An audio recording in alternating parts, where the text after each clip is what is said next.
like elsewhere. Okay, we are live, and hopefully people should start hearing us. If not, someone will probably tell us in a second. So, hello everybody who is watching the Gunpla YouTubers, I always say that backwards, podcast back again.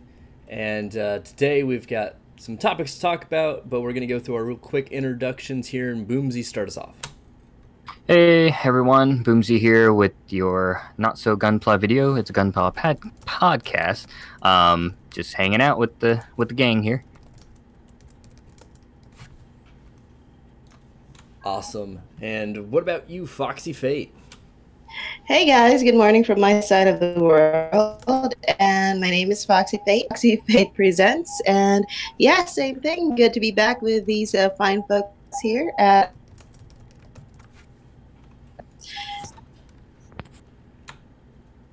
Awesome. And now on to the new person we have for this podcast, the Crow-sama. Hey guys, Crow-sama, YouTube, the Crow-sama. Just living life, staying over here in Japan, and yeah, just like to build models, collect figurines, and play games from time to time. And at least for right now, I'm the last one here. D-Spicer, as usual. We'll go through all of our channels, but I did want to make sure before we get into anything too deep, if you are watching and you've not subscribed to the channel you're watching this on, go ahead and do that, because that is where the podcast will be from now on, the actual Gunpla YouTubers podcast, and hopefully we'll throw some other stuff up there pretty soon. But let's go ahead and jump into the topics now that we have gotten our introductions out of the way. And the first topic we need to talk about today is backlogs, because everyone has them, and they're usually bigger than most people want them to be. So, Boomsy, let's go ahead and start off with you. Tell us kind of what's in your backlog, and I'll try to pull a picture up. All right, let me go ahead and post that picture for you.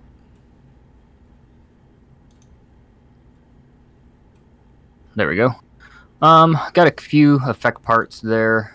Just some kits from Build Divers. I was starting to collect like the RG line, which I didn't get to yet. Right on the third row, there's the Ava one, which I'm super excited to build, and then to the right of that, mostly Haros and Bear Guys, which is what my fiance Luna Mischief builds. So pretty deep in my backlog, a lot more than I wanted to be. I actually got it down to like 4 or 5, and then I ended up buying a bunch of kits again. So going to be focusing on the backlog right now for the channel. If you guys don't see any new kits, that's the reason why. Definitely a lot going on there, and some cool stuff to show off and hopefully get into building. What about you, Foxy Fate?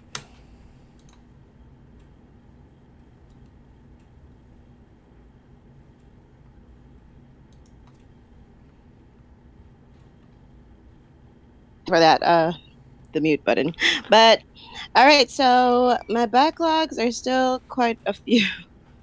I haven't gone around building it. I actually have some new still in the box. The latest one is the RG Sazabi and the crossbone. No, the cross silhouette SDCS Nightingale. So those are the newest addition to my collection, and I haven't even gone to unboxing my Sazabi, so it's been quite crazy at work, so I haven't been able to do anything about it. But yeah, it's still, as you can see, there's some still the Evangelion kits that I haven't gone around building, and some other stuff that's actually not in the picture.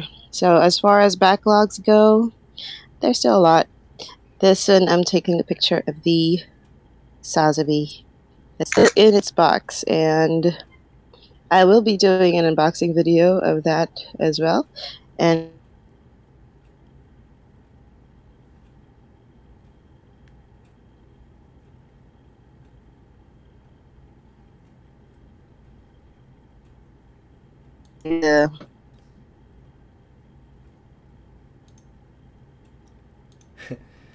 Still in the cardboard box. Yeah, yeah, yeah.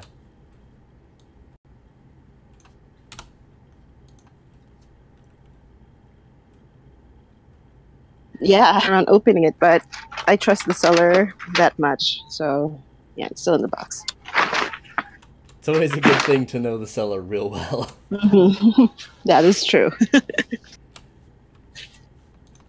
And the Kurosama, he's got some pictures up, and go ahead and kind of talk about what you've got there. You've got a lot there, so be a little bit to talk about. All right, so I'll go over the first picture, the one that has like the 3 rows stacked. And although I do understand that stacking models, you really shouldn't do it because of the pressure does weigh down on the box and can damage the parts. However, I haven't experienced any of that in the past 7 years. That's just what a lot of people, has told me in the past.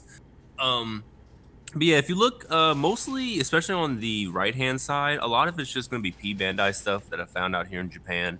I do a lot of like treasure hunting as toy treasure hunting. So I usually find these for relatively cheap, almost like the exact same price as their retail. So I'll go ahead and I'll just purchase it because you generally ain't gonna find a better price than that.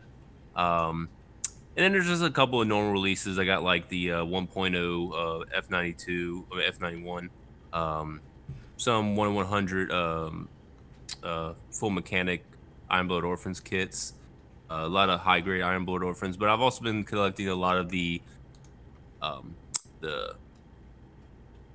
Megami device and the full Frame Arms Girls kits. I really got into those. And I also have the cross silhouette stuff, which I'm a huge fan of. And I don't know if a lot of people realize this, but the frames, like those things are like ridiculously hard to find out here in Japan. Like I've been to, I would say almost like 25 different stores from here to Hiroshima, and I can't find one.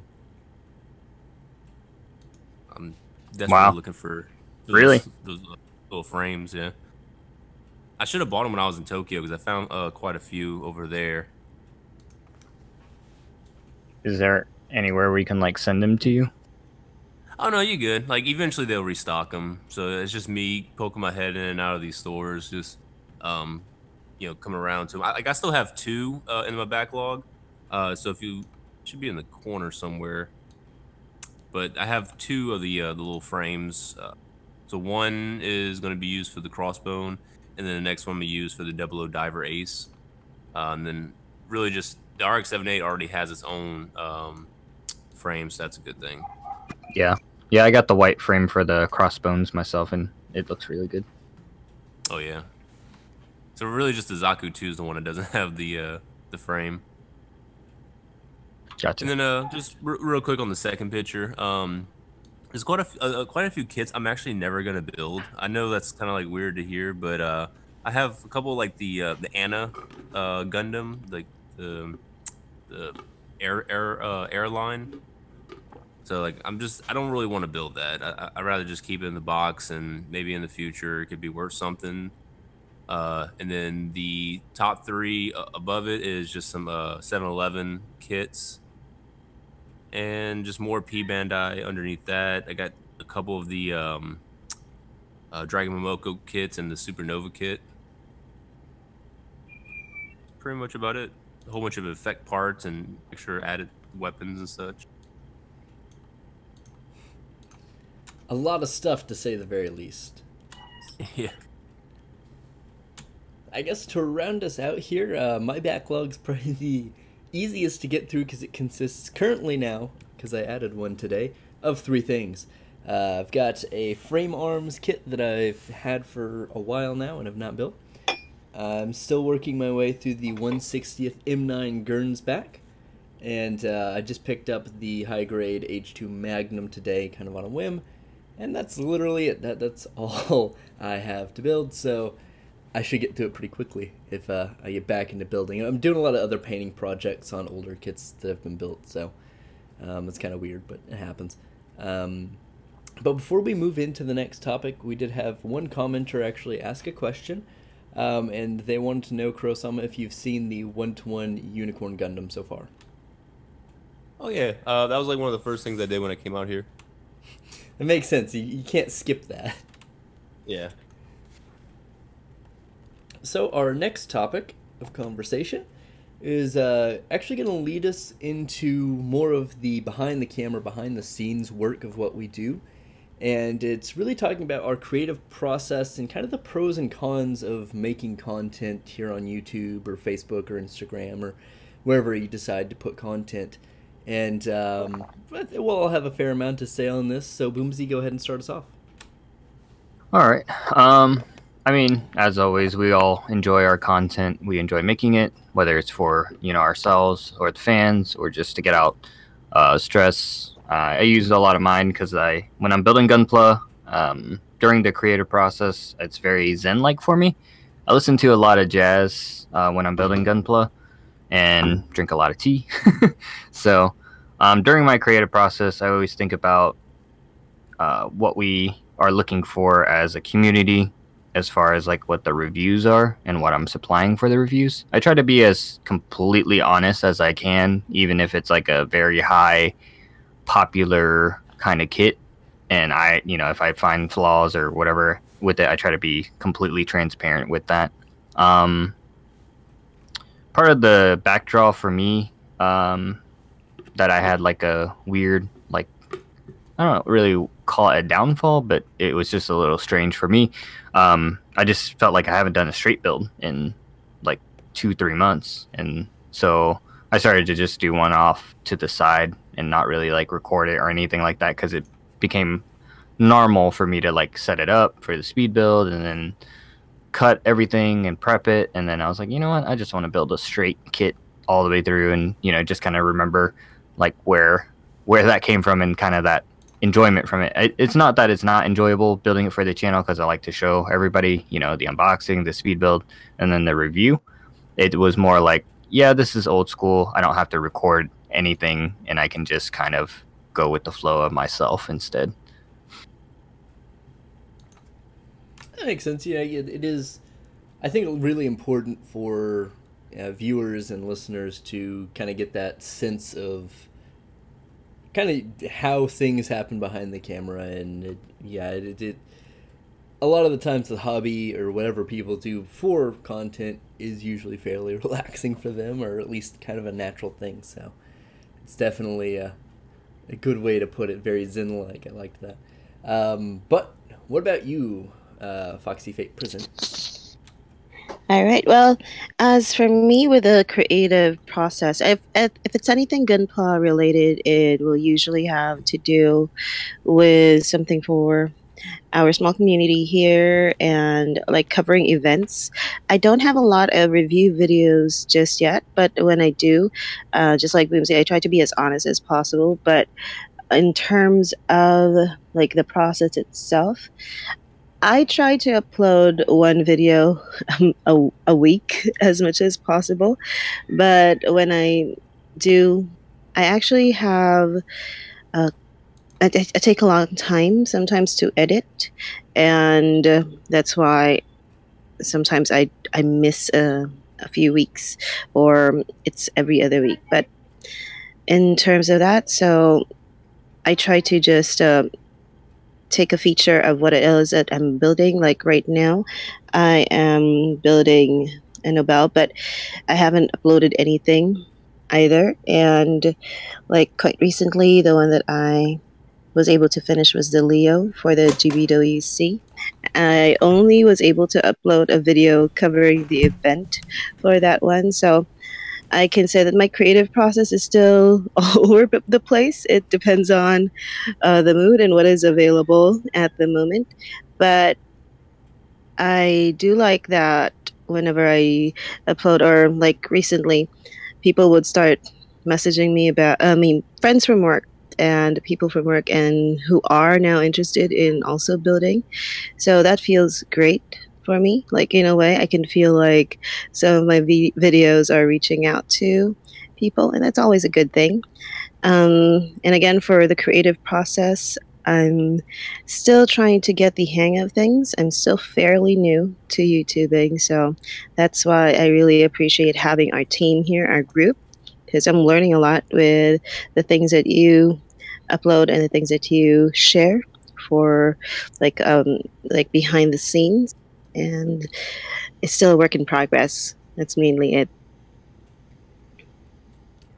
Definitely takes a while to kind of get your feel for this. I mean, at least for me, I've been doing it for quite a few years now, and it's totally different from when I started as far as the whole mental process of it's how do I go through the process, what steps do I take, and do I script anything, do I not script anything, kind of what kind of tone does it have. There's a lot of things that go into it and play into it, so it does take time, but you're definitely off to a really good start. And Thank you. hey, no problem. It's really cool to see the coverage of events, especially where a lot of Gunpla is featured and things, so that's always cool. Right. And on to Kurosama. What do you got? I don't really have, I guess, like a set method, because everything I do on my YouTube channel is pretty much evolving constantly, because I never am happy with what I'm doing. It's always like I put something out there, and then after I review it, I'm like, I could have did better than this. I could have made this a little bit better, but maybe the lighting or maybe the angle or whatever. Especially when it comes to like the way I kind of address certain things in a video. I wish I was a little more articulate. It's just a lot of things I do is very improv. So I don't write scripts, because I feel it's more natural if I just talk about it, how I'm feeling right then and there, advice. Writing it all down, but maybe some points would probably help the overall process. I'm also thinking about different like formats, because the way I do mine is been consistent since 2011 when I've been watching Robert 184. Basically, I kind of like got inspiration from him, and I was like, I really like the way he does his.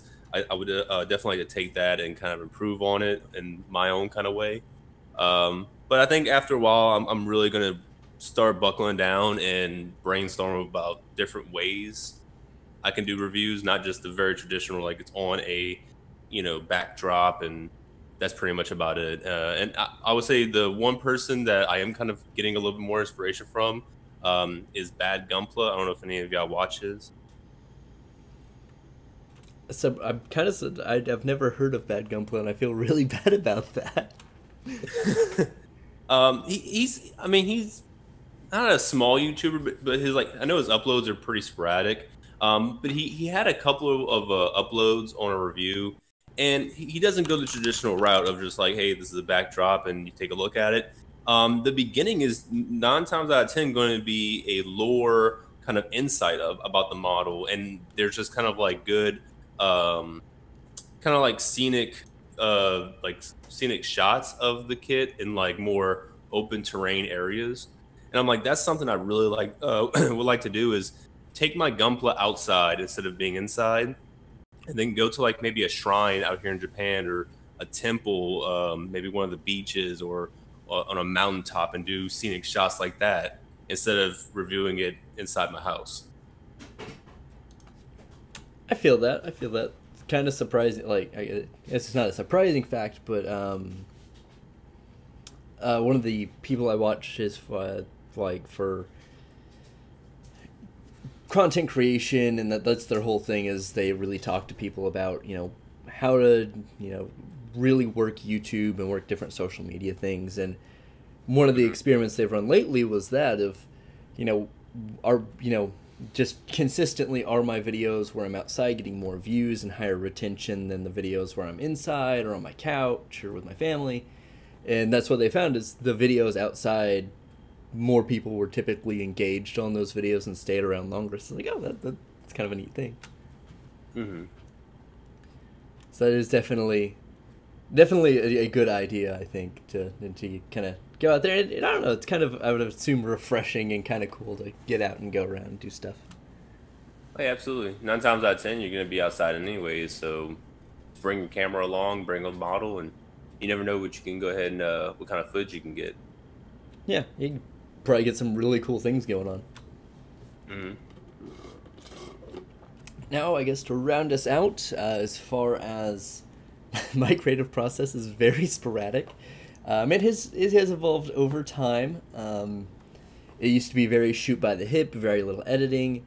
Now it's gotten to the point where I try to do it in different clips and cover the same thing everyone else covers, but try to add a little spice, as it were, to it, either through humor or just interesting facts or weird things about the kit or the figure, depending on what I'm reviewing. A lot of it lately has just been kind of, do I want to review this or do I not, as opposed to, do I think people would watch it?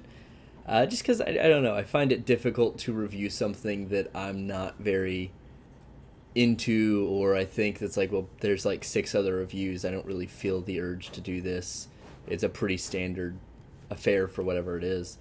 And I'd say as far as any kind of, the pros, of course, are, getting to be in communities with people and talk to people, and not gonna lie, it is cool when a video does get a lot of views or a lot of comments, and that really does kind of, I don't want to say inspire you, but it kind of lifts you up a little bit. And the cons are kind of the exact opposite of that, of, if a video does real shitty, then, oh, wow, okay, what did I do wrong? Or, if kind of time over time it just kind of beats you down, or you just kind of get to the point where you've done it for, like, it's hard to stay consistent for a lot of people, and myself included, to where you kind of burn yourself out and you're just like, I've got to take a break, which what I'm coming out of right now. I took, I think, a 2-week break, to be honest, but yeah, as far as, the whole pros and the cons, I think that's kind of the same side of two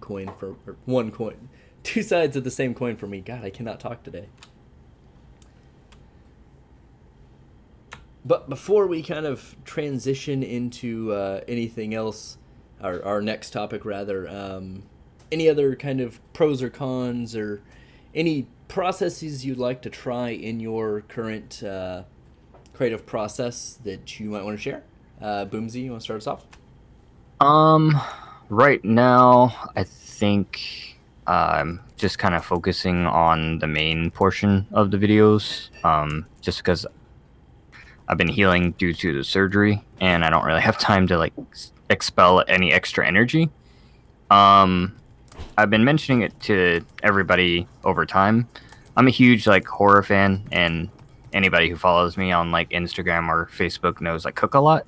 So I'm trying to, like, incorporate my 2 other loves into the Gunpla somehow, creatively, like either adding a clip, or, like, recently, if you check the most recent videos, like the Superfunia and the Zaku 2, the endings for those ones are both horror related, because obviously it's October, and then the next one for the Gira Garaga will also be horror related, and then the very last one for October will be the conclusion to that. So I've been kind of doing these, like, B-movie style, like, horror edits, I guess. And shout outs to Lady D if she's listening, because she's been editing those, and we've been trying to kind of, like, get the more, like, horror aspect out. But yeah, that's pretty much what I've been trying to do creatively. It's always good to try to mash things up and kind of throw your spice in there. What about you, Foxy Fate? Well, I definitely would love to get better at editing. At the moment, I often use my phone recently for editing some of the recent uploads I've had, so it's still a work in progress. But just like Boom saying, I see a lot of his food posts that make me really hungry all the time. But I want to go and have my channel, because my channel is like more of a lifestyle channel, and there's just a playlist that's dedicated to Gunpla. But pretty soon I wanted to just like what Boomsy said, to, like, merge some of the things that I'm really passionate about, like traveling and let's say my pets. This work that I'm doing now with the Nobel is actually a project where I actually want her to be a little like my mascot or my partner in YouTube, so that if I do anything that's travel related, she's going to go with me and she's going to be in the background, something like that. That's what I'm planning or envisioning for my future uploads. I hope to do her well enough and customize her nicely enough to make her a little bit more unique and somehow more give her more of a personality. But so far, that is the direction where I am going. And just like what the Crow Sama mentioned, like shooting outside, I want to do that too, because I only pretty much have a very small space, or sometimes when I do my videos, it's a very small space for my work table and not much to see. So I'd like to go and explore some other options as well to make it a little bit more, more diverse in terms of my options. A lot of good ideas in there. Having a little companion or a mascot is definitely a really good idea. And Kurosama, really like. oh, sorry. And Kurosama, what ideas or kind of thoughts do you have? Well, as of right now, I wish I had more time, because I work about 8 to 10 hour days, and then I go to the gym after that, and then I have family time. So a lot of like my YouTube stuff is just not, I don't know, it's not feasible within the time I actually have allotted. So it's really just like buckling down, trying to find out where I can kind of afford the opportunities to really build and review, edit, as well as kind of like be more innovative during that process. But I think it's just me having the discipline to like not play games like Dark Souls when I probably should be doing more video editing if I'm wanting to expect results and achieve the milestones I've kind of set for myself on YouTube. That's pretty much what it is. Just being more disciplined in what I do. Think a little more outside the box and try to maybe cut a couple of corners that can be cut in order to kind of expedite the process of editing as well as shooting the videos. All makes sense. I mean, you could always pivot and start an LP channel and just play a bunch of Dark Souls. I tried doing that, but man, I don't have like the setup for it. I would have to like reorganize my entire apartment to compensate for it. Yeah, it's a whole nother beast in itself to get into all that. Mm-hmm. You can summon me, Crow-sama, once I buy it tonight. Will do. Boomsy's jumping on real quick. As far as I guess for myself, any kind of ideas going forward, I guess really the biggest thing, like Kurosama said, putting the time into it and making sure I've got time and finding a way to make time for it is really important, especially right now for me. But I think also for me is being kind of a little more realistic with myself on what I can put out. I did a blitz there of about 2 months where it was, tried to at least have one video a week on YouTube. It's usually more than that. 2 blog posts, Instagram every other day, Facebook throughout all that, and it just kind of burned me out real quick, unfortunately. And I'd like to say that the whole point of going back in is to, jump back into the things that's like were real fun and inspiring, but even like a lot of the blog stuff, I'm just having trouble coming up with ideas, and which kind of sucks because I tried to do series, so that's not great.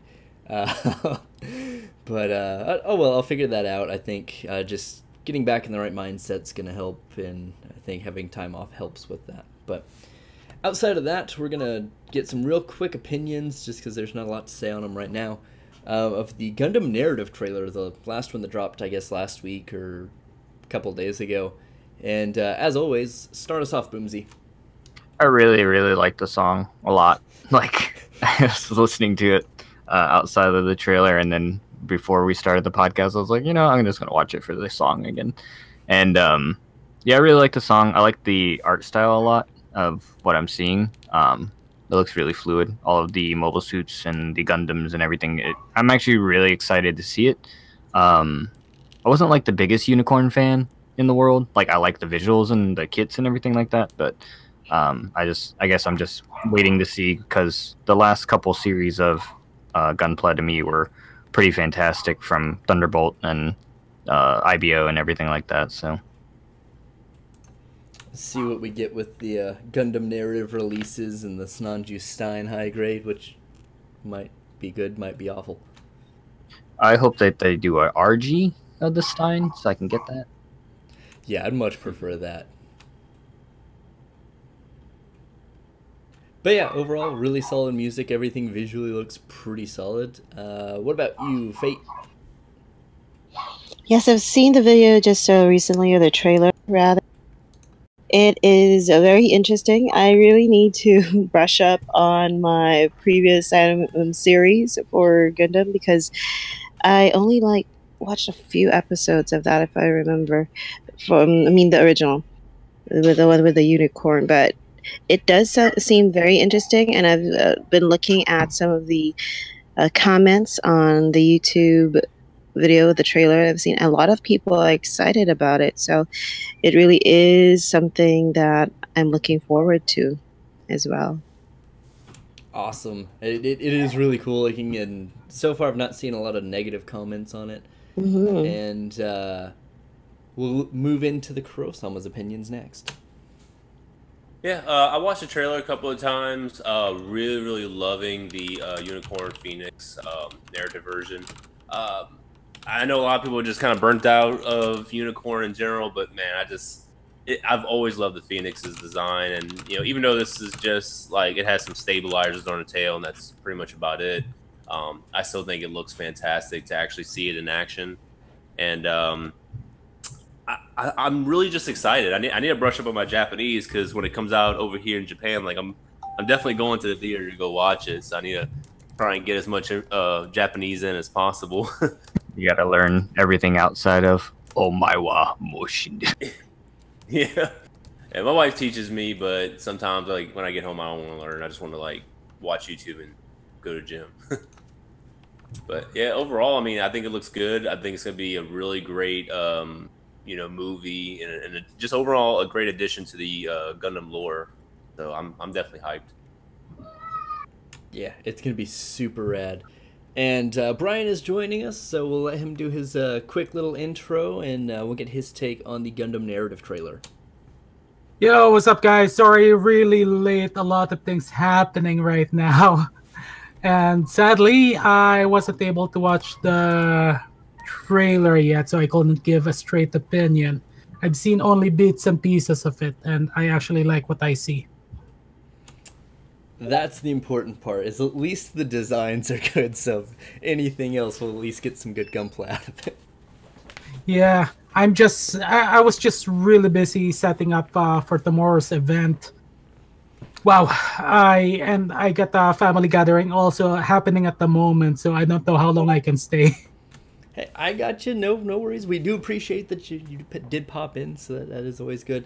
Outside of kind of what we've already covered real quick, just kind of give everyone out there listening a general concept of your creative process and kind of the pros and cons you feel when going through that. My creative process, well, I just do the basic like unboxing, time lapse, and review.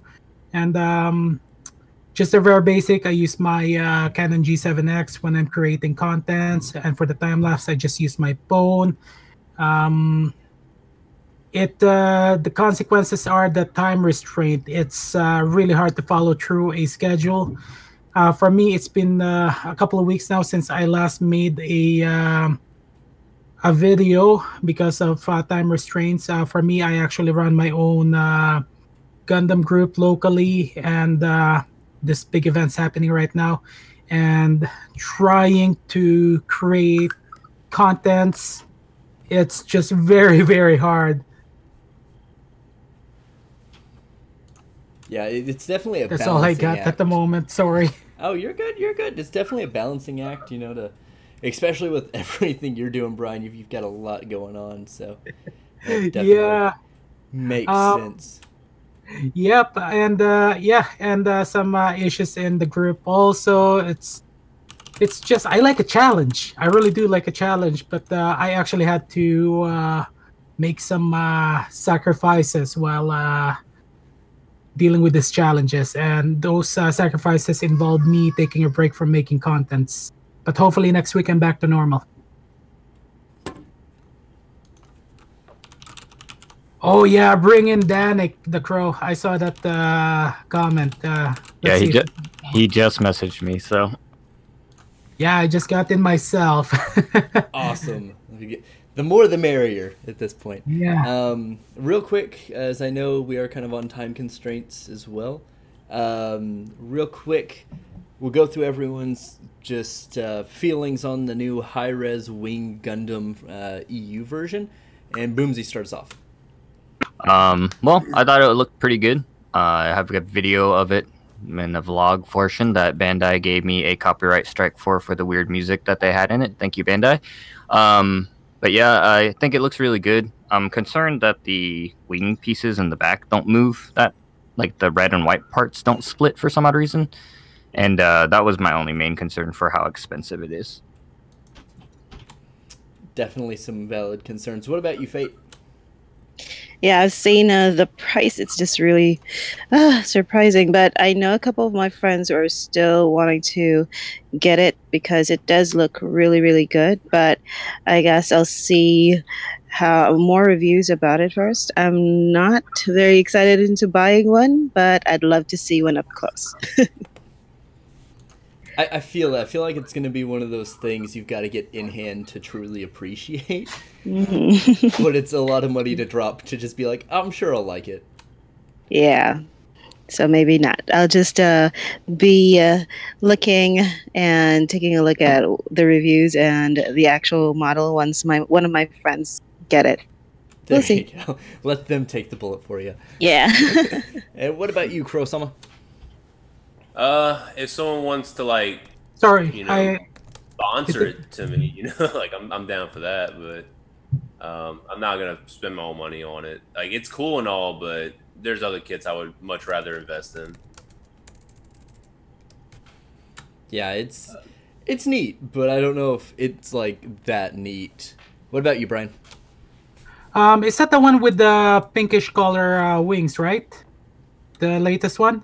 Let me see. Oh, let me see if I can find. We've got a link in here for you. Let me see if I can find it. Because I actually did. I was actually at the shop earlier, and a friend of mine who's the owner of the shop actually showed me two high res, and I think he showed me the latest one with a pinkish colored wing. And I have to admit, it's actually not that bad.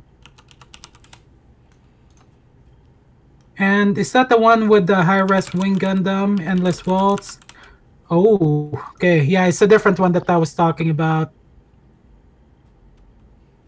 Yeah, yeah, it's definitely kind of out there in terms of... like, it makes sense because Bandai loves that design, and I think this will probably be the best proportioned one to come out. But I don't know how I feel about it. The price point's really high, and I just don't know, like, I've already had enough issues with the real grade, and it's like, I don't even... Like, for me, I don't see myself buying it. It's too expensive for me, but the feature looks nice. Yeah, it looks good. Oh. Basically, we all need sponsorships for the high-res, is what we're saying. Yes. Yep. We need to get on that. We'll start right now. And we actually have Danik from the Gunpla network, and he's just now joining us. So we'll let him get his little introduction in, and we'll catch him up. So you want me to introduce myself, right? Yeah, go ahead. So hi everybody, my name is Danik. I'm a French Canadian from Canada. That makes sense.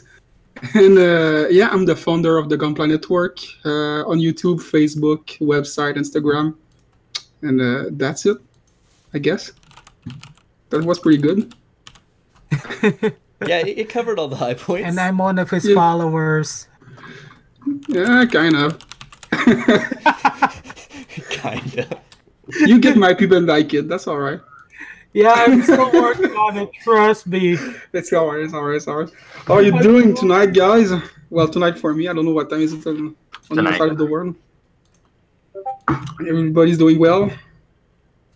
Yeah, everyone I feel like is doing pretty well. Hope no one has at least come out and been like, "Oh, my day was awful." Great to hear. So, Danik, we've covered a couple of topics, and I guess we'll get your quick take on them. The first thing I guess we'll talk about is just kind of give us, I guess, an idea of your creative process and some of the pros and cons of creating content. Creative process. I mean, it's kind of, I never thought about it, actually. I just do it, you know what I mean? Creative process. I just tend to follow the trend, you know, like I'm trying to push out video out there. I'm not doing a lot. I'm like, if you go on the Gunpla Network YouTube channel, I'm not that there often. You're not gonna hear me that often because of my big French accent. I don't like to do video, but I'm more behind the scene guy, you know. Mm-hmm. Like I manage everything. I deal with the sponsorship. I deal with I'm doing all the video. I'm the one that edit all the videos.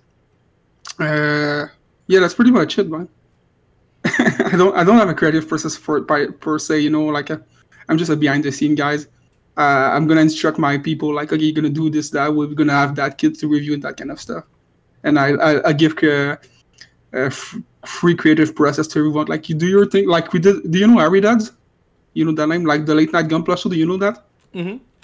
Yeah. So Harry wanted to do a late night Gunpla show. Say, yeah, go for it and try it. And if it works, we're gonna keep it. If it doesn't work, it's not gonna work. And that's how we do it. So we try new thing. If it works, it works. If it doesn't work, we just flush it. That's actually a really interesting perspective of you guys are really unique in this as well, of kind of having that hierarchy of, okay, you know, this is kind of everything is going on, and you know, everyone comes with ideas and everything, and it's cool to see a group actually have a channel and have different types of content like that. Yeah, that was the goal from the beginning. I mean, with the Gunpla Network, when I started, I created a community just for the fun of it because I was so tired of seeing spoiler everywhere. And I wanted to keep it a focus on Gunpla. After that, I launched a channel to do the Gunpla news just for the people and do like the top 5 builds of the week. And it just evolved. And at that point, I just wanted to create like a kind of magazine, online magazine of Gunpla. So like create multi-platform and just do news reviews. I want to send people to happen one day to do a convention, that kind of stuff, you know. So yeah. That's the big goal right here. That's really cool. That's really cool to hear, and you guys are set up for it. And I think, you know, the growth and everything will come because you guys have really good content. So it'll happen. Thanks, man. Hey, no problem. It's definitely it does stand out because of that setup. So that is really really cool. Thank you. The kind of next thing, last two topics have been real quick, but we just kind of want to get your thoughts on the Gundam narrative trailer that just dropped recently, like I guess within the last week. Yeah, just kind of how do you feel about that? I'm hyped. I'm just hyped. I'm so effing hyped. I'm just so hyped about it. I love Unicorn. I love that universe. I love the UC universe. The animation look crisp. The story look interesting. They got a Stein. How are you not hyped? They got an animated Stein, Sinanju Stein. I mean, only that make you hyped for it. So if you're not hyped because of the Sinanju Stein, we can be friends. But yeah, that's pretty much it. I'm super hyped about it. That is like, I've always loved the Stein's design. Any all-white mobile suit, I feel it. I get the reminiscent nostalgia of the White Ranger and stuff. Exactly. Like, oh, it's the good guy. That's funny because he's the bad guy this time. But yeah, no, the Stein. I'm hoping the high grade isn't awful, and I hope that we maybe get a real grade. Boomsy had mentioned that idea, and I was like, I like that idea. We're sticking with it. Yeah, but if you take a look at all the recent release and the high grade line, you can expect something good. I mean, just look at the Moon Gundam, how crazy it was. And before that, we had the newly Phoenix, but it's not really new. Dennis, what was the high grade before the Moon Gundam? I know you review it, right? Before the what Gundam? And the Moon. The high grade before the Moon. Yeah, we had the Phoenix. Yeah, the double was good, but I mean like newly released, Phoenix, you know? The Phoenix came out like 3 months ago. The one that came out in September, we had Moon, and we had the Diver Nami. We also had the Double O Diver Sky or Double O Sky Gundam. Yeah, I'm just trying to find out what it was actually. I don't remember, but you can just look at the evolution of the high grade line, and it's just becoming more and more crazy these days. So I'm pretty hyped for this high grade Stein. Yeah, it looks really cool. And I hope it if it does carry on with all those, and it's not just a revisit to the old. We got a high grade Sananju, right? Yes. Yeah, guys. As long as it doesn't revisit, I mean, not that that's bad, but it's new thing in the vein of the quality the moon is would be great. Yeah, they already confirmed it's all new parts. It's not borrowing from the original Sananju. There you go. That inspires me. It fills me with hope. It's very good news. And kind of keeping on the topic of upcoming Gunpla, we also talked about the high-res Wing Gundam EW version, the kind of trailer promotion thing that came out for that. And what are your thoughts on that generally? Was it me or? Yeah. Oh yeah, sorry. I don't care. I just don't care about the high-res line. I mean, they look good, but the last Wing Gundam was such an end grenade. So maybe they're gonna fix it. I don't know, but I don't really care at that point. I feel that super hard. Like the real grade, I got super excited because I went through. I was like, the tall geese is great. I need to have something next to it, so naturally I went there. Like you said, it's hand grenade. It's an awful. It's not the worst real grade, but it's pretty bad. And it is now being relegated to a custom, so hopefully that changes. I mean, they have the market for it because if they were not selling it, they will not produce it. But I mean, no. We got so many great Gunpla coming out like in a few months. Other P-Bandai that looks super interesting. I don't really understand like the big hype behind these line. But it's alright. It's your money. You can do whatever you want with it. I'm not judging you. Yeah, I mean, if anything else, it looks cool, but it's exactly that price point is just like, I don't know if it looks that cool. Exactly. And that actually gets us all caught up. How much of a backlog do you have, just real quick? I got 3 kits on my backlog right now. I got Zazapi Verka, I got Master Grade Garadoga, and the High Grade Moon. I feel slightly less bad because I was the one here that had like I'm 3 as well. Everyone else is like 50 to 80, and I'm like, oh god, what am I doing with my life? Yeah. My biggest issue right now is not backlog; it's time, man. I don't have time anymore. I think a lot of us are getting to that point. Where it's just like, oh, the balance is difficult. Did Dennis show you his backlog? Oh yeah, he sent us pictures. Yeah, because I know, Dennis, you showed it on one of your video, and I was like, holy moly, like that wardrobe is not gonna like take so many more, it's gonna die or something. It's gonna explode. Yeah, like, I just got 8 more years left for this job, and then after that, I'm 100% building Gundam. So yeah, it's gonna be a retiring. while. I'll get to it. I believe you, man. You'll eventually tackle all of it. Yeah. Yep. And that catches us up, so we'll go into our next point of discussion, which we kind of wanted everyone to kind of just off the top of their head or kind of think about picking their favorite line, whether it's SD, HG, RG, MG, anything that's a Gundam model kit. Pick that line and just kind of give us your idea on where it can go in the future, where you'd like to see it go, and we will start off with Boomsy as per usual. Sorry, I didn't just dump a bunch of nerds in my mouth. I really like the RG line, and I like where it's going. It started off a little bit rough, to be honest, and just really like what I've seen with I think it started with mostly the tall geese. I think. I mean, some of the kits before that were pretty nice. I was handling the Black Astray, the Amatsu Mina one. I really like that one, so I ended up buying that for myself as well. But yeah, really liking where the RGs are going. To me, they're kind of like mini master grades. I know a lot of people don't agree with that, but I think they're really highly detailed, and it really takes a little bit of panel lining, and if you want to do more detail to them, I think it's like really strong to do so. And even if you don't, the kits still look pretty good as well. For any new builders out there, yeah. So road grade, I feel like, for me personally, I'm really also liking the cross silhouette line for the SDs.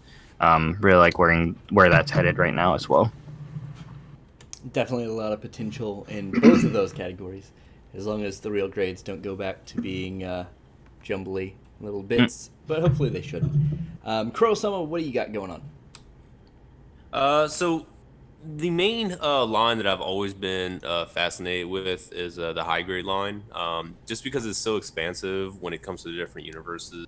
Unlike the master grades, which, you know, to be fair, like they are better in quality, better in design, articulation, everything.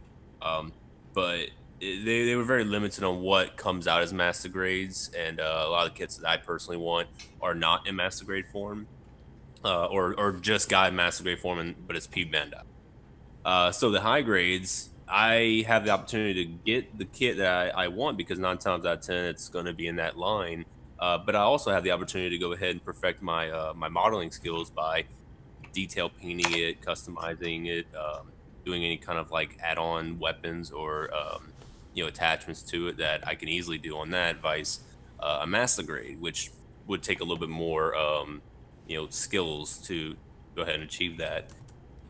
So, and I just love the way the high grade line's looking. It, you know, with all the narrative stuff coming out, or just any of the UC stuff that's been coming out, like I'm just been in love with all the different techniques that they've been putting into it, and kind of taking bits from like the real grade, master grade line, and, you know, subtly putting it into the high grades. But I would say like my main line that I'm very very closely monitoring is the cross silhouette line. I look out like every single convention that comes out. I'm like, okay, where's the SD prototypes? What did they just announce? So I know they got the Mazen Kaiser, well, the Mazinger Z and Mazinger Infinite coming out in the cross silhouette line. So I'm super hyped for that. We also have the Phoenix narrative version that's coming out in the cross silhouette. So I'm happy about that one, because I don't have a silver Phoenix, so I'm going to paint the cross silhouette silver. And yeah, I love every bit about those. Definitely a lot of cool, exciting things going on kind of all around on high grades and the cross silhouettes especially. Danik, what would you pick? Master grade. Yeah, I'm a master grade builder. That's my line for me. I don't have a lot of time these days to build master grade. That's why I'm switching slowly to high grade. But I've been building master grade for 3 years now, and I just love all the details, all the gimmicks. I love the complexity of the builds. I love the shelf presence of it. I love how they look on the display case and all that stuff. And I'm not a master builder like Dennis. I mean, that guy can paint and definitely far from that. I don't know. Just take it, man. Take it. But yeah, I'm not that great of a painter. I'm not that great of a at weathering, that kind of stuff. So I even use sticker from time to time. I know you can't say that, but I'm saying it. I use stickers from time to time. So master grade is where it is at for me, and I'm excited about it. Master grades are always, I don't know, I've always been kind of mystified by master grades, because I don't build a lot of them, mainly because like I don't have a lot of space, so I'd rather, you know, try to fit smaller like high grades or RGs on my shelves. I've only got, I think, 2 master grades on display right now. But okay, exactly which one? I've got the Verkaw Heavy Arms and the Verkaw Crossbone X1. Okay, so pretty old master grade actually, right? Like 10 years ago, something. Yeah, they've been around for a minute. Yeah. Yeah. You have to try the newest one, man. I should, but I'm having enough problem with just finding space as is for anything. So once I get some more shelf space or clear some things out, I might have to look back into a master grade or two. But the shelf presence, definitely, like you had said, was like that heavy arms, it just commands so much attention on the shelf. Mm-hmm.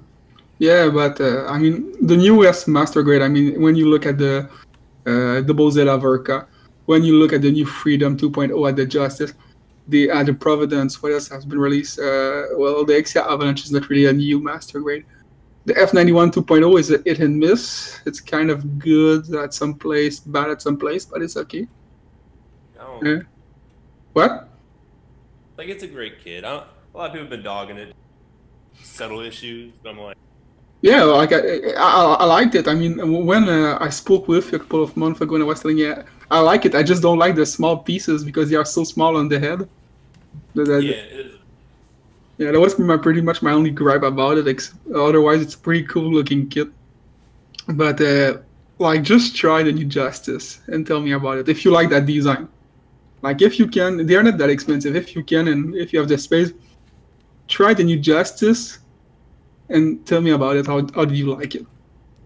I'll have to do that. I've always liked the Justice's design, so mental note. There you go. That actually kind of, this is a weird, it's not segue, but have any of you used the replacement metal frames that they make for the Master Grades?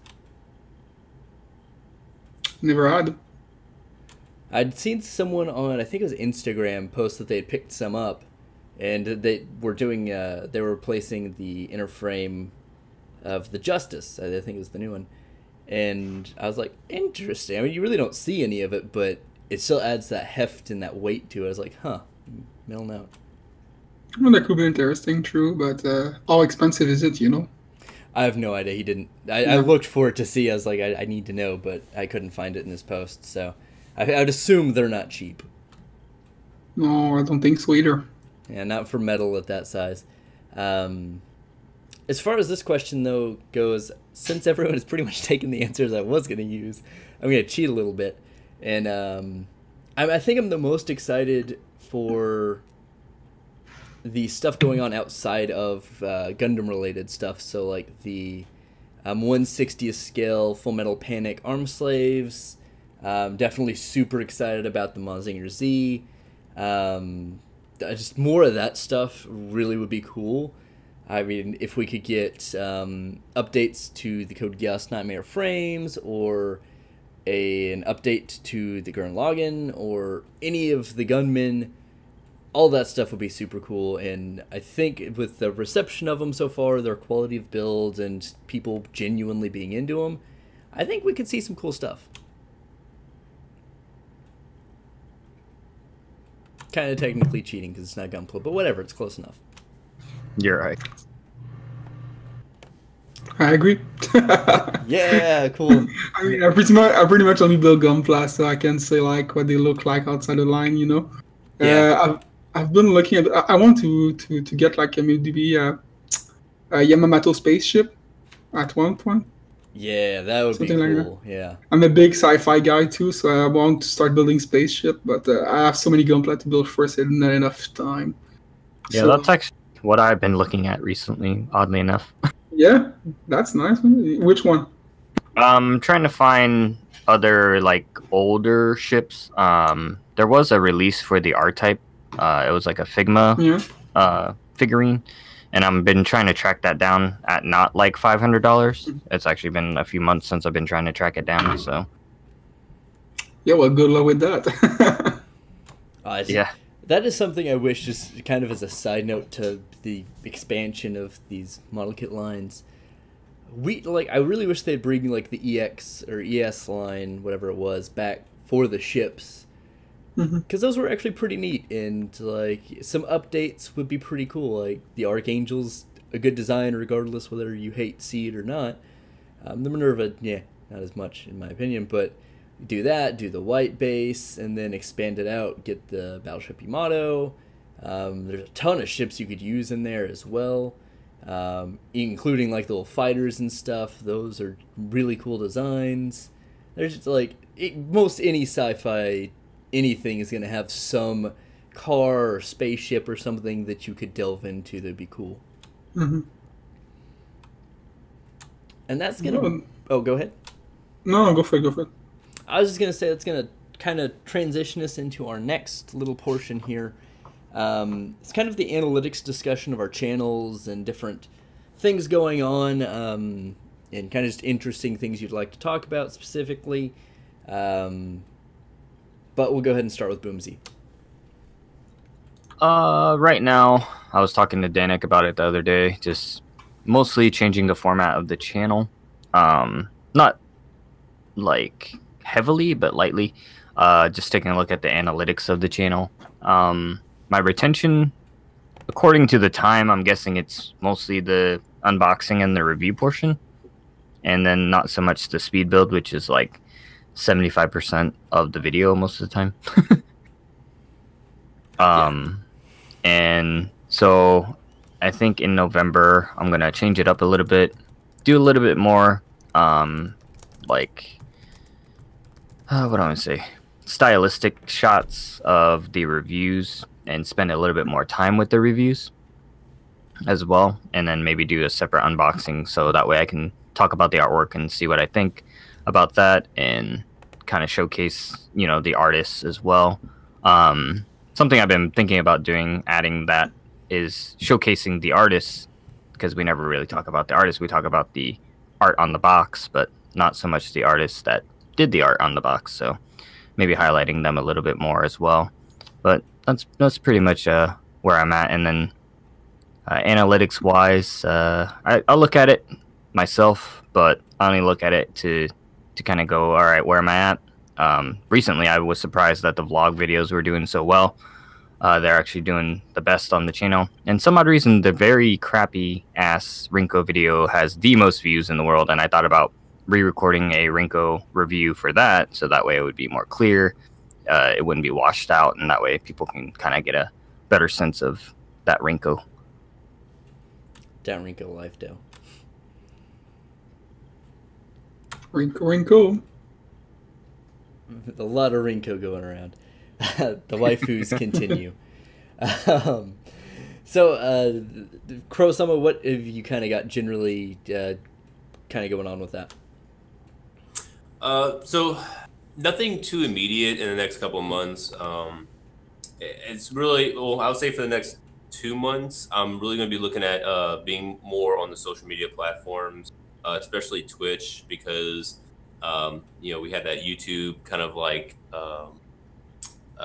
outage not too long ago, and I was like, this can definitely happen again. So I want to go start branching off to Twitch, and maybe still looking at other platforms, and kind of like look how they work, and maybe invest some time into those. But for the next couple months, I'm going to take a look at the unboxing videos that I do, and just really how to make those better, because I don't have fun doing unboxing videos. Like, I do it just to kind of give people an insight about what my plans are for whenever I build it. So it's kind of like a I don't know, kind of like a informative way to go ahead and tell my audience, hey, I'm probably going to do this to this kid. I'm probably going to, you know, maybe color it this color, or I might paint this kid all together. But I don't really enjoy unboxings, and I'm trying to figure out what I can do with that. Now for the probably for next year at some point, what I want to do is start creating a storyline in my actual channel, because I love doing, like, making videos, but I would love to actually have a purpose on the channel. So it's like it's an actual storyline. And I tried doing that when I was in Mississippi, but it just kind of fell through. So that's probably the more immediate things I have brainstorming right now. That's definitely a really interesting take. I mean, I definitely understand that sense of, it's like, okay, well, I just put out the same stuff, and having a big overarching project really keeps you motivated, and it's something that at certain points are very necessary. Does anyone watch Cinemassacre? Yep. Yeah, that's basically who I draw my inspiration from. Yeah, like, makes sense. Video game nerd and board James, like all of his little segments. You know, I definitely just like, I want to do something like that, and it's been more of an intimidating factor. I haven't had the courage to really buckle down and start writing. Yeah, just create persona through your video and make them interact with each other and create. Yeah, I can see that. I mean, you already started with the RX78 and Yeah, Steve. yeah, Steve, exactly.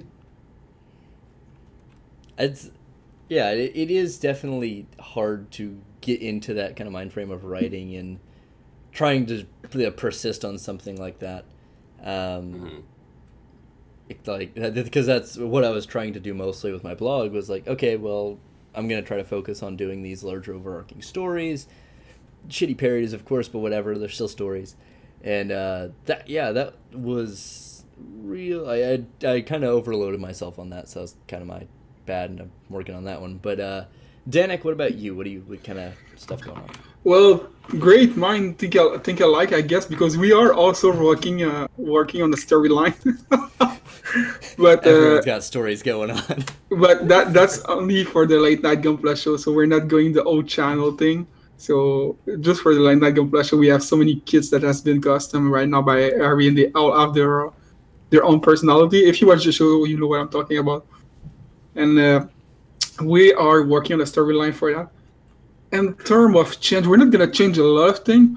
I'm getting new equipment for reviews and unboxing all that stuff. I was able to find one of Dennis base, you know, the red lightning base that you showed me a couple of months ago that you use for your reviews. Is he there? He's good. Okay. But I was able to find one, so I'm gonna use that, and I'm gonna change my set and everything. Yeah, I found one actually. My sponsor Canes and Gundam had one, and he just I'm gonna send you one and have fun with it. I was like, man, thank you. So yeah, so I found one for that, and just gonna up my game too. Just gonna change my length, my lights and everything else, but in time and due time. What else? We are planning Christmas events, so another big Christmas events with prize and everything. So that's in the to-do list. What else are we working on these days? We are branching out a bit because we want to expand.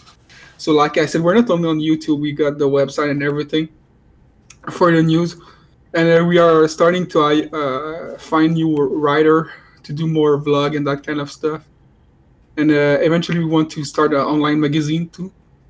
So like how you can say that, like a hobby star, I think. Like we're gonna have writer and people that we're gonna write tutorial in that, and we're gonna send it online.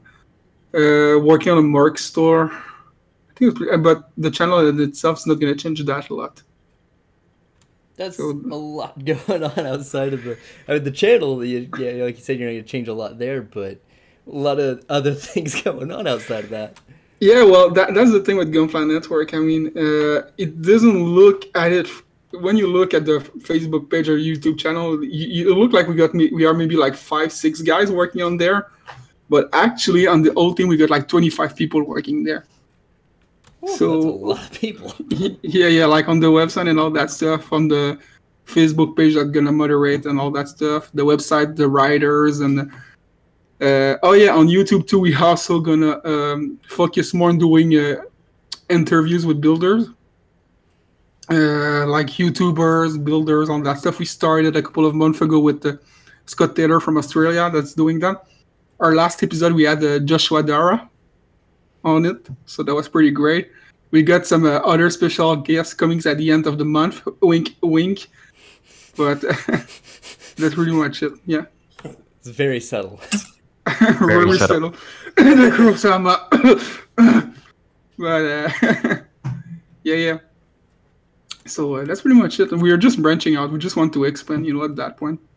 So that's the goal. We are going to take over the world. That was our mentor, our thing since day one. We're taking over the world. That's the mission statement of world domination by 2020. Yeah, exactly. Like I said, I want to be able to have a guy in New York and say to him, okay, this weekend we have a convention in California. I'm gonna send you there. We're gonna pay for the trip, and you're gonna cover that convention, film it, and come back and just show it on the YouTube channel. I want to be able to do that.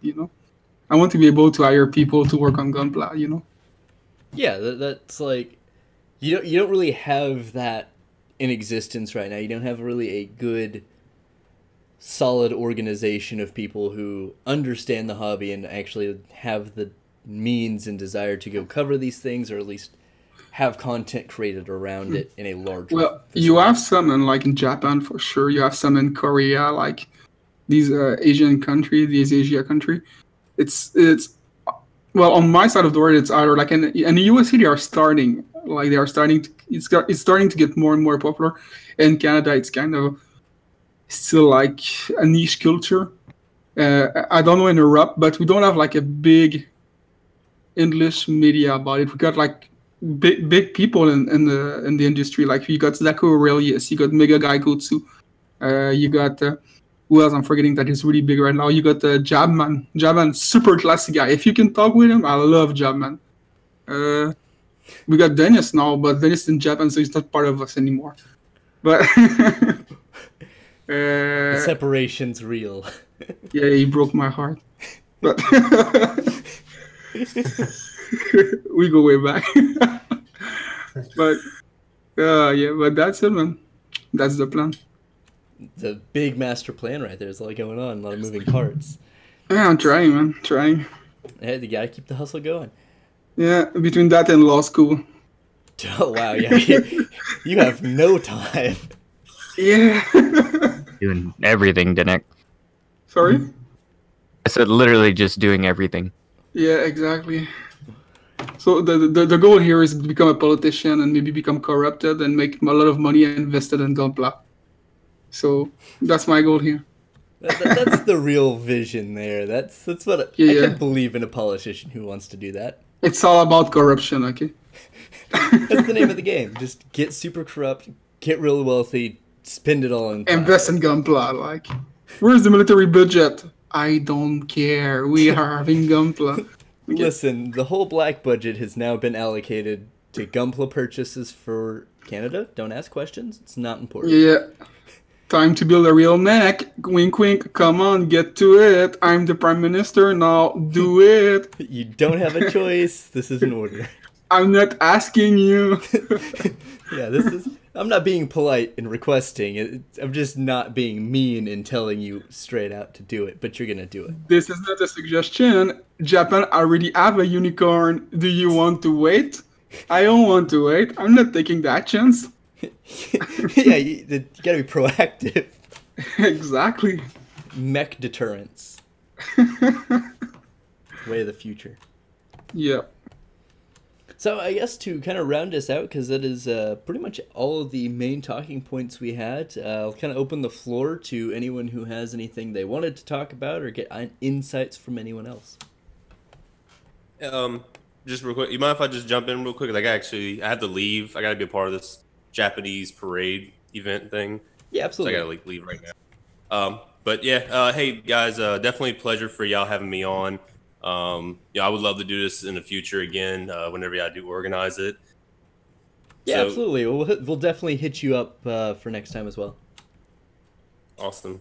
Well, yeah, that's about it, guys. So definitely thank you for having me on, and for everyone else, thank you for listening in.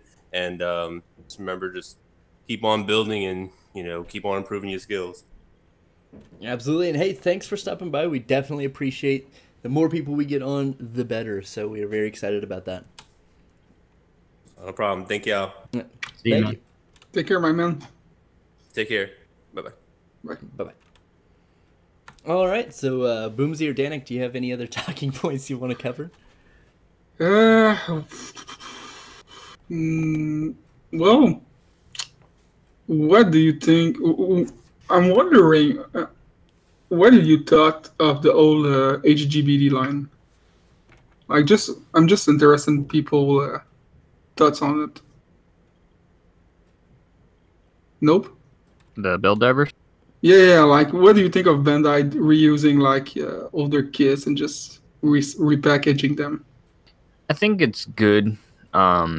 Personally, I really enjoy a lot of the designs that they've been like revamping for some of the older kits, and like I think we were talking about the other night, Spicer, I think yesterday during the meeting, right? How they were bringing some of the age kits that aren't so popular, and like trying to bring in the kits. I mean, yeah, they pulled like the 00 and everything. Like every series has the main Gundam, but the side ones are pretty much what we're more interested in. Like when I saw the Gira Garaga, I was just like, holy shit, like this thing looks amazing.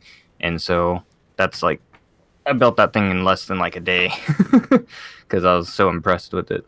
And yeah, I just really like what they're doing with it. I hope that the continuation of the build series, that we see more and more of the kits and the mobile suits and the Gunpla that, you know, were kind of forgotten. And I think that's what they're trying to do. Cool, man. I can see that. Like, it's definitely, and kind of, at least through this discussion as well, it has kind of changed, or not changed, but it has added another part to that of, there's a lot of stuff that they, like, say for instance, before we had the build divers, build fighters line, it wasn't unusual to get the same general kit with the minor modifications a couple of times. And everyone kind of cried Unicorn on that one, because Unicorn, the whole line, the whole wave, everything, a lot of that happened. I mean, I think there's like 6 different releases of the Unicorn itself, just in high grade form, not even counting other releases. So I think this is a good outlet that people can appreciate of, okay, yeah, you know, the H2 with 3 or 4 new parts, that's cool, whatever. Or the 00 with like minor modifications, when now we can focus on, okay, the UCHG line, like they could have just as easily used a lot of replacement parts from this Sinanju for the Sinanju Stein, but they didn't, which, really cool. But it kind of shows that they're focused more on, okay, let's upgrade these, let's make these better, but let's make our real quick money on pretty much just re-releasing shit through this line that people are going to be less skeptical of, I guess. I also can't talk, though, because I just picked up the H2 Magnum, so I'm super excited about it. That's what I wanted to know. Yeah, I really like that kit. I know I said it earlier, but I really like what they did with that H2 Magnum. It's super clean. Like, anybody that's getting in the Gunpla that's listening, super simple kit. Light on the stickers. It has like 7 or 8 stickers. You want to check out the review, I'm going to shamelessly plug my channel. Check out the review on my channel for it as well, and it is super simple and it looks great. Yeah, for someone who likes the designs of Age as much as I do, I never actually picked up the high grade or the master grade of the H2 or the Dark Hound, which appalls me to no end. I just picked up a lot of just side kits, like the G-Bouncer, the G-Zyphos, or whatever the weird pirate version of that was. All the pirate suits were really cool. Actually, I think I picked up an Age 1 as well, just never the Age 2. So I'm excited to get that in some variant, and maybe that'll spur me on to going back and picking up an Age 2 or a Dark Hound. Yeah, if you want to get an H2, don't buy the master grade one. It's garbage. Mental note. I have heard a lot of good things about the master grade Age 1, though. Yeah, the Age 1 is fantastic, don't get me wrong. The Age 2 is pure garbage. Their inner frame is so broken. I mean, I bought it, and this is my one of the master grade that I despise, and I only have 2 of them, so... I guess this is kind of a weird... It's not a weird topic to cover, I guess, but I feel like this is... Everyone's talked about it at some point. I have a very weird standpoint on transforming kits and them being implemented. What do you guys think? Are you on the side of parts formers, full transformation, or just say fuck the transformation and just do one? Well, habitually, I tend to avoid the transformation because I don't like the look of it. I like which one I got? I got the Arias and I got the H2. I think they look great, but I don't like the transformation. But yeah, I tend to avoid them habitually. Yeah, I'm kind of in the same boat. I mean, it's more so... I've had the same problem with kits, but I've noticed it more glaringly, I suppose, with like figures and things, because I also collect the Robot Damashi stuff. And I'm at the point now that's like, the Robot Damacy Zeta Gundam has no transforming gimmick, and I think that's probably the best thing they could do. Because I looked at the real grade and was like, I just don't want to even mess with that at this point. Goodness, that real grade. Don't start me on it. This is the only kit that I bought, I never finished, and I just threw it in the garbage. Yeah. I mean, I bought when I went to Japan, I went to the Gundam base back in the day, before it became was it the Gundam base? Or was it called when the RX-78 was still there? Was it the Gundam base or the Gundam Cafe? No, but you got a Gundam Cafe on whatever, at Odaiba Diver City. I was there, and I bought the real grade Zeta special edition Gundam from Tokyo. That was the name. And I bought it. And I'm a big fan of the Zeta. I love it. I love the design, and I think Zeta Gundam was really my first entry in the Gundam universe. So, big fan of the Zeta. And but that brought it back in Canada. I was so excited. So I just keep it for the end. You know, I built like a high grade Exia Avalanche. After that, I built a high grade Denial Gundam. And after that, I was like, okay, I'm ready. Let's start at real grade Zeta. This is one of my favorite suits. I can do it. I start building it. I think after 6 hours, I just pick up the box and I say that kit is bullshit and just throw it in the garbage, and that killed the real grade line for me. I'm never gonna touch any other real grade. Never again. Never again. It killed the whole line for me, and that pissed me off because that was my only kit that I got at the Gundam front, and that was a special edition. You know, I mean, I put glue on it to try to hold it together. Yeah. I was like, well, I was a beginner, you know. Like that was my third kit, and I went for the real grade Zeta. So. Yeah, fuck that kid. Sorry for swearing. Dude, you're cool. You're fine. But yeah, no, I've always found that interesting. That I've always kind of had that mentality of I don't really care if it transforms because I'm typically not buying it for like the Wave Rider mode or whatever it is. And at least to the Robot Damacy line, for the most part, they're kind of focused on that aspect. They're like, okay, the Zeta doesn't have a transforming gimmick. Awesome, great. A lot of people talk mad shit about it. It's like, why doesn't it transform? It's like, fuck you, it doesn't need to transform. The Aegis, that was like one of the biggest complaints I heard everyone talk about. It's like, it doesn't transform. It's like, it's not even a cool transformation. It's a stupid... Silly. Yeah, it's like, no one's going to pose it like that. And if they do, they'll buy something else. They can deal with it. Well, the double Zeta is pretty great. The Verka one, I haven't built it myself, but I got a couple of friends that built it, and they told me it was superb. And the Jabman reviewed it, and he said it was great, so I believe that guy. What else? Believe that guy? It's always good to have that source. Just, he said it's good. I love Jabman. Like, we had a podcast before. He was one of my gateway to Gunpla, sorry. So I just love his review, and the guy's really passionate about it. And you know what he's talking about. The guy has built like over 200 master grades, so you know what he's talking about. He's got the knowledge. Yeah, he got the knowledge. So if you want a more in-deep master grade review, go to that guy. Like, you know what he's talking about. Which other kit? Well, like, I'm talking in terms of master grade because I haven't checked the high grade line.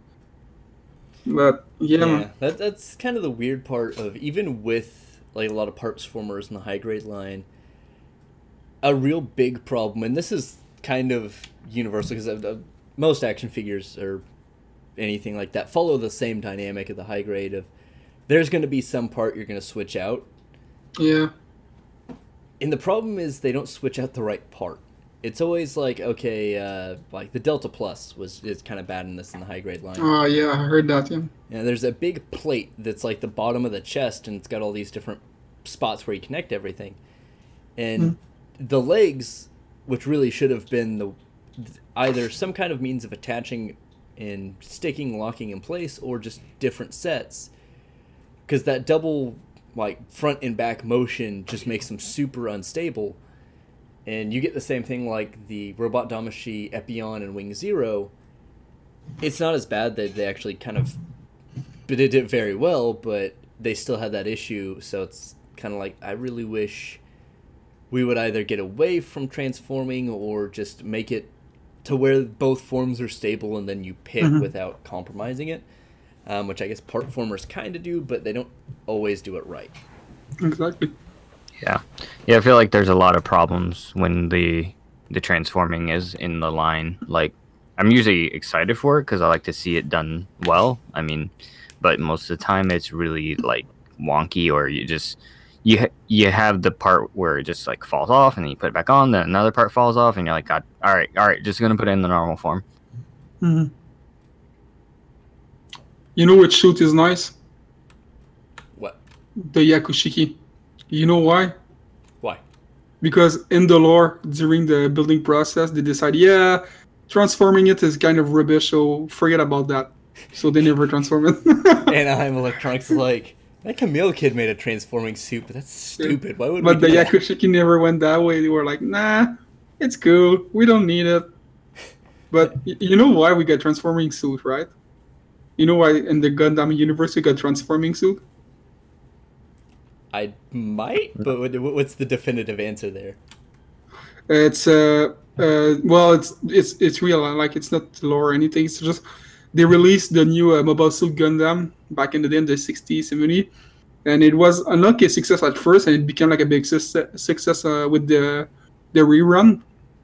And they released Zeta right. Well, they were working on Zeta. Like, another anime just got released during that time, and it was a small anime, you know, like really small, that became really big, called Transformer. So okay. So they saw Transformer. They're like, yeah, we need a transforming Gundam now. So that's why the Zeta can transform. At least it doesn't look stupid when it transforms, but still, it's like, yeah, I think I could have done without it. Not like the Aegis, eh? God, that is the whoever, like, most of the designs in Seed are pretty solid. I'll give them that, but that is just why. Who thought that was a good plan? Like, see, no. Like, the Savior in Destiny, that's actually pretty decent transformation. It's kind of wonky, but it's not this weird octopus fucking cannon with spikes on it. It makes no sense. Which one? The Savior in Gundam Seed Destiny, kind of the replacement to yeah. Aegis. It follows the traditional, it flies. Okay, that's good. I like the Curious and the Arias from Double O. Yeah, those make a little more sense as far as like the physical aspects and how they actually transform. But yeah, no. Transforming suits, real hit and miss. Yeah, exactly. So try to avoid them if you're not comfortable with them.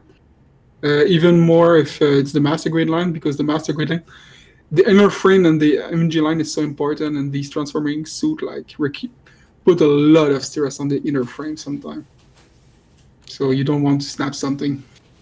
Yeah. You don't want to be Thanos and snap something, eh? But everything's just gonna kind of, turn to dust. It's half broken. Okay, sorry.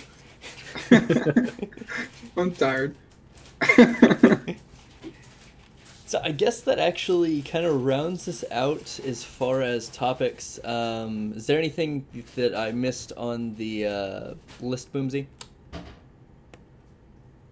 All kinds of shit. I did kind of wing it there for a second. So no, the only thing that we really we touched on it, but we didn't talk about was like upcoming kits and like anything that we were kind of looking forward to. I know that you and I were kind of taking a back burner on that, just to focus on like the figurines, and I have that giant backlog I gotta get down.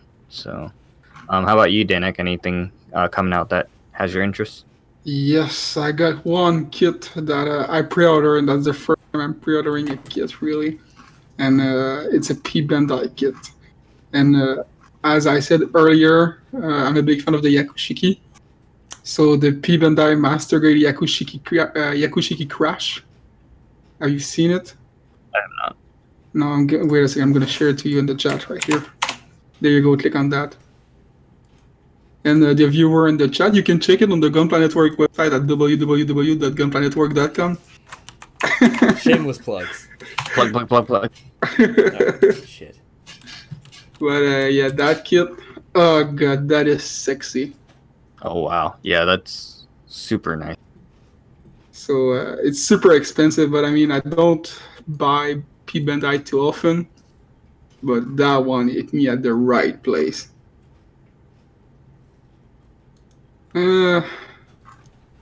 Another kit that I'm really looking at is the funny enough, the HGBD guard frame. Have you seen it? Not yet. I think I know what that's like. The replacement to the GMGM, right? I think so. I don't know, but it looked like a guy from Halo, so I'm all about it. You gonna paint him green? I don't know. Maybe like I'm gonna put a skull on his face. You know, like have you played Halo Reach? No.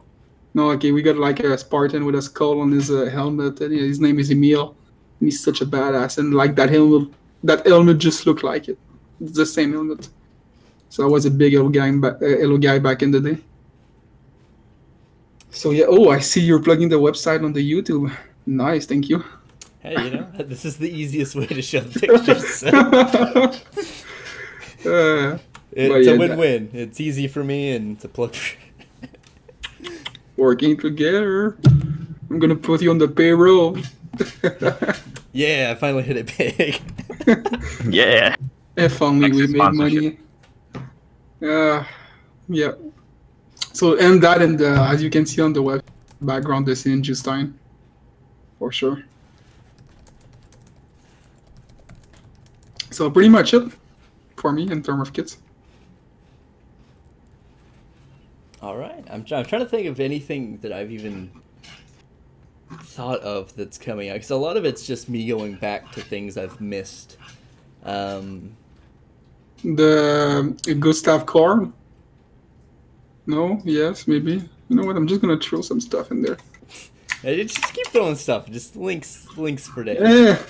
I mean, we report news, you know, so we got all side. I think I am the weird one out though with the Carl. Like, not that I dislike Carl Gustav a lot, but I just the design doesn't do anything for me. No, I think it looked cool. It looked different, you know. I'm not gonna lie, it's the chunkiness that bothers me. Oh man, I love that chunkiness. Look how thick it is. It is it is thick to say the least. Perfect grade, 007 sword. Meh. I mean, I already have enough spacing issues with master grades. I think a perfect grade. I'd have to just get rid of my desk to start putting stuff here. Yeah. You can just bring your Gunpla to my place. I'll put them up. Exactly. Okay. I'll start sending you things. Otherwise, we don't have a lot of new announcements. I'm looking at them. We got a lot of P Bandai because P Bandai. What else? We got the high res Astray. I'm not gonna lie. I mean, I might not be the weird one out here, but I kind of dislike the proportions on that super hard. A lot of people dislike it. A lot. You're not the only one. At least I'm not crazy, but yeah, just I don't know what it is. I was looking at this thing the other day. I don't know what the hell it's from, but I'll link it. Hold on. That's always a good start of, it's something, and we'll figure it out as we go. Come on, work, Link.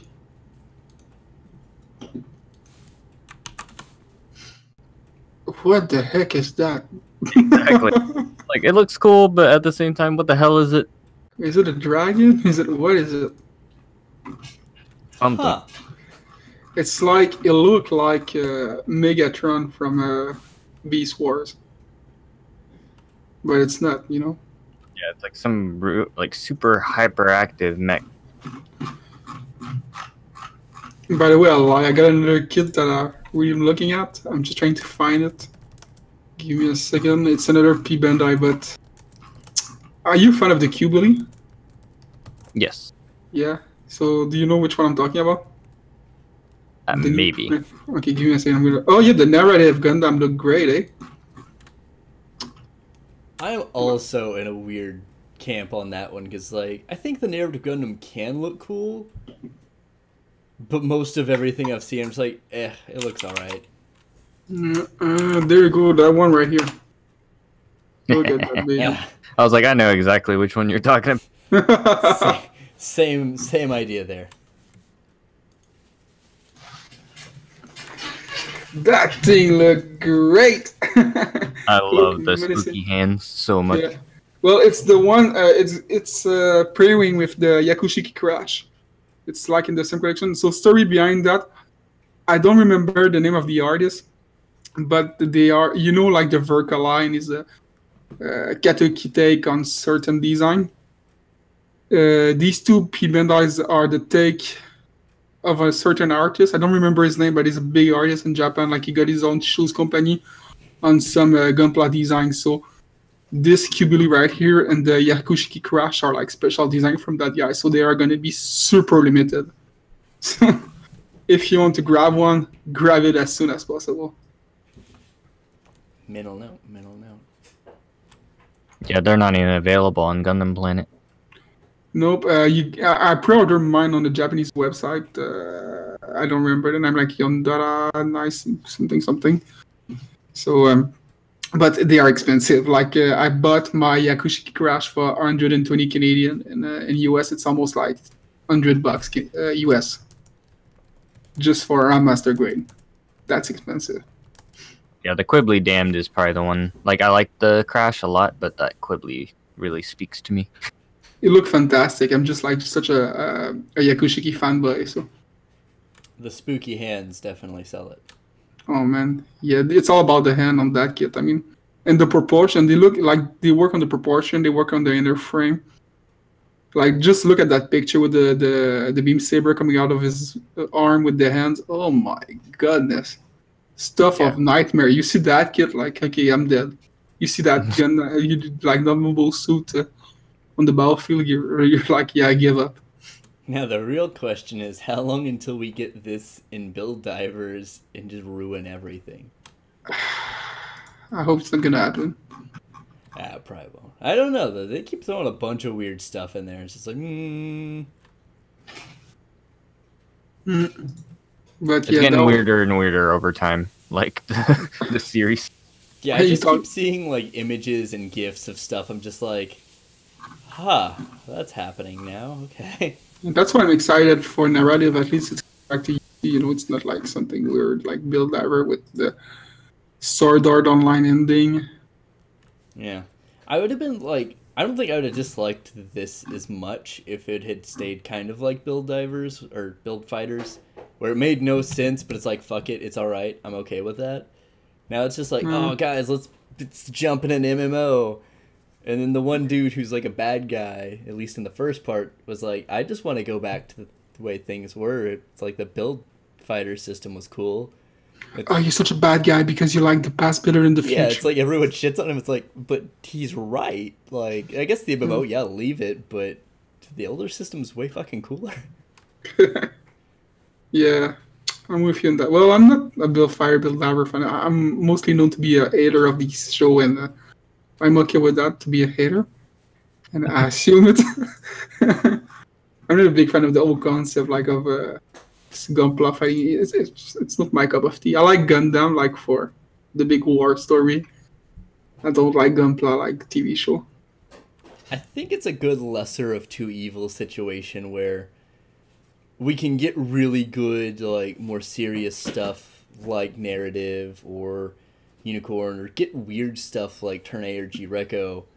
Well, at the same time, Bandai's like, it doesn't really matter if we can make Gunpla out of it. I mean, they can, because they're going to, but it's like, we've got our Gunpla commercial series running. We don't really need to mess the story up here. Mm-hmm. No, it's all good. I mean, they got the audience for it, and they are able to sell kits, so good for them, But it's not for me. I'm too old for that stuff. The kids better get off my lawn with all their Build I just divers. want to say in the chat I got Leland Vahong. Sorry if I'm mispronouncing your name. It's late here. Yakushiki's boss. You are now my new best friend. Just saying you. Yep, that guy in the chat. Yeah. Great taste. he's pretty boss. He's been here the whole time. So yeah, he's been here the whole time. Yeah. Jump in the chat. Yeah, he's listened to us talk for almost 2 hours. He's talented, to say the least. He's the legend. We're gonna talk about him. We were supposed to do this at the beginning, and we're terrible people. But Feel Good Gunpla wanted everybody to know that he wanted to say hi. So sorry. I feel good, Gunpla. Yeah, we you feel good and oh god, it's gonna really bother me. Who is the other guy? Didn't his username on here is not the same as his YouTube channel, so I always forget who it is. Was that Apollo? Yeah, it was Apollo. What's his actual YouTube channel? I forgot, and I feel terrible for I it. want to say I had it pulled up, I thought, but I don't. Okay, hold on.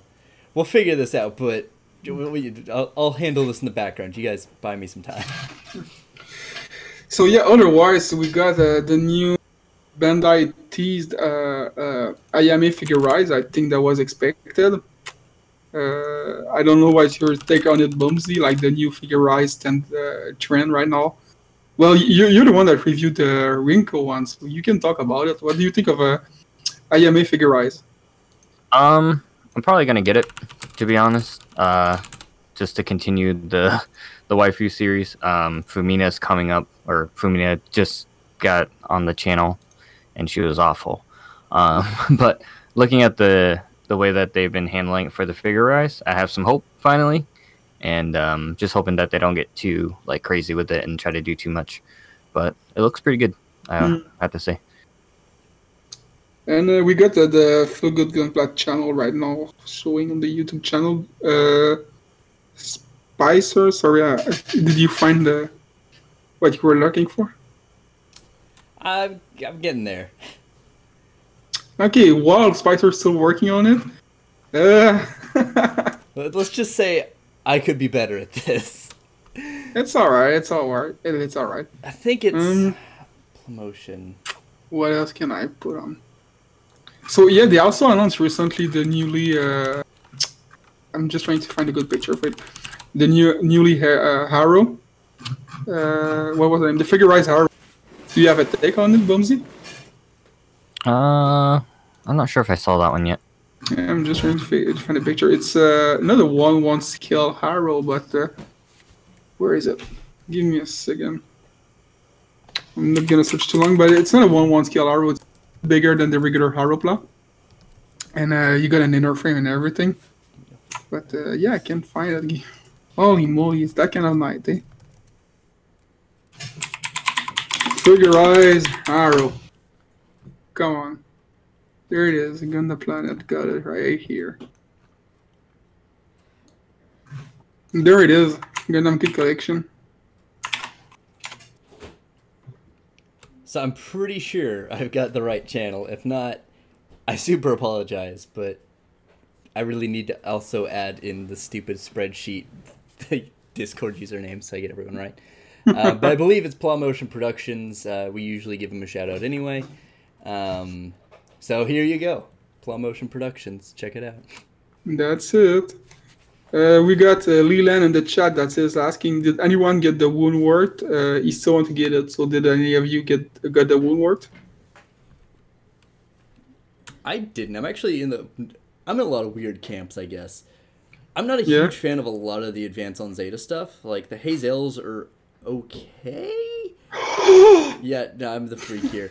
I mean, leaving the podcast. Yeah, I'm getting kicked out now. What have you done? I mean, I like the general design. The big knee parts bother me the most. I don't know, it's a weird thing. But a lot of like the Woundwort, there's a couple other ones that like the big mobile armor feel. It's not a huge thing for me. I've heard good things about it. I mean, I've not heard a lot of people just super bash it, but yeah. What about you, Bumsy? Did you get a Woundwort? I wanted one, and when I went to go do my stupid thing, like, I don't know how popular it'd be, I wasn't able to get it. So I don't know if there's any websites that still have it open, but I haven't looked in a while. Yeah, mine is in the mail right now. Brian from Earth 13 got me one, but we're still waiting for the Japan contact to send this to us. But I like it. I really like the Woundwort design. I heard a really good thing about it. It looked great. It looked slick. And that's the kind of kit that if you can get for cheap, and when I mean cheap, it's like maybe 10 more bucks over the regular P Bandai price. Don't pay like 2-3 times the price. It's not worth it.